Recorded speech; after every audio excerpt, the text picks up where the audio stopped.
Alam mo ba na nung taong 2000, may inilabas na telepono na mas matibay pa sa relasyon nyo ng ex mo, pwedeng pang pukpok ng pako, at hindi nasisira kahit mahulog mula sa ikatlong palapag ng gusali?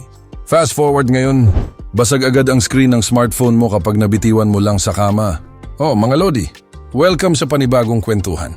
Pag-uusapan natin ngayon ang alamat ng pambansang pambato sa tibay, ang maalamat na Nokia 3310. Bago natin alalahanin kung paano naging pambansang sandata ang phone na to, mag-subscribe ka muna at i-click ang notification bell. Libre lang to, mas mabilis pa sa pagpasa ng picture sa Bluetooth noon. Promise! Balik tayo nung September taong 2000. Dito, opisyal na ipinanganak sa Finland ang Nokia 3310. Sa panahong to, wala pang TikTok, wala pang Facebook, at ang kahulugan ng high-tech sa atin ay yung cellphone na may antena na humahaba. Pero nung lumabas ang 3310, pinalitan nito ang sikat din na Nokia 3210. Mas maliit, mas magaan at may built-in antena na sa loob. Wala na yung sumasabit sa bulsa mong bakal. Pero bakit nga ba naging maalamat ang teleponong to? Una sa lahat ang kaniyang mala-indestructible na katawan. Dahil sa kapal ng plastic casing nito at simpleng internal circuit design, halos hindi ito mabasag. Naging paboritong joke pa nga sa buong mundo na kapag nahulog ang Nokia 3310 sa kalsada, hindi yung phone ang nasisira kundi yung semento.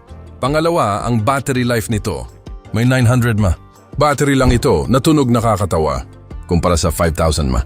Ngayon, pero tumatagal ito ng 3 hanggang 5 araw nang hindi nino-charge. Isipin mo yon ngayong taon, kailangan mo pang magbitbit ng power bank na kasing laki ng hollow block para lang makaligtas sa maghapon. Noon, maaala mo na lang mag-charge kapag weekend na. At sino ba naman ang makakalimot sa mga tampok nitong features? Wala man itong Wi-Fi or touchscreen. Mayroon naman itong space impact at ang pambansang pumatay ng oras, ang Snake 2. Dito, nasira ang mga thumb ng kabataan sa kapindot para lang hindi mabangga ang buntot ng ahas. Dito rin pumasok ang iconic na ringtone composer.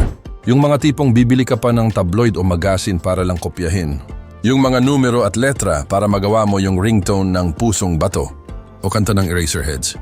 Hindi lang basta laro at tibay ang ibinigay ng Nokia 3310. Binago rin nito ang paraan ng pakikipag-usap natin. Dito sumikat ng malala ang SMS o text messaging sa Pilipinas, dahilan para tawagin ang bansa natin na Text Capital of the World. Dito pumasok yung T9 Predictive Text. At syempre yung nakasanayang shortcut spelling gaya ng Kain Neme o GM to all. At dahil removable ang covers nito, nagkaroon ng malaking negosyo sa mga bangketa para sa mga kulay-kulay at umiilaw na Express on cases. Nakabenta ang Nokia ng higit 126 million units ng 3310 sa buong mundo. Naging simbolo ito ng era kung kailan simple lang ang buhay at hindi tayo alipin ng notifications o social media validation. Kahit na pumasok na ang Android at iPhone noong mga sumunod na dekada na naging dahilan ng pagbagsak ng Nokia Empire, ang 3310 pa rin ang nananatiling hari ng nostalgia sa puso ng bawat Pinoy. Ikaw, anong pinakamalalang bagsak ang na-survive ng lumang Nokia mo? O nagawa mo rin bang makabuo ng sarili mong ringtone noon? I-comment mo ang kwentong Nokia mo sa ibaba.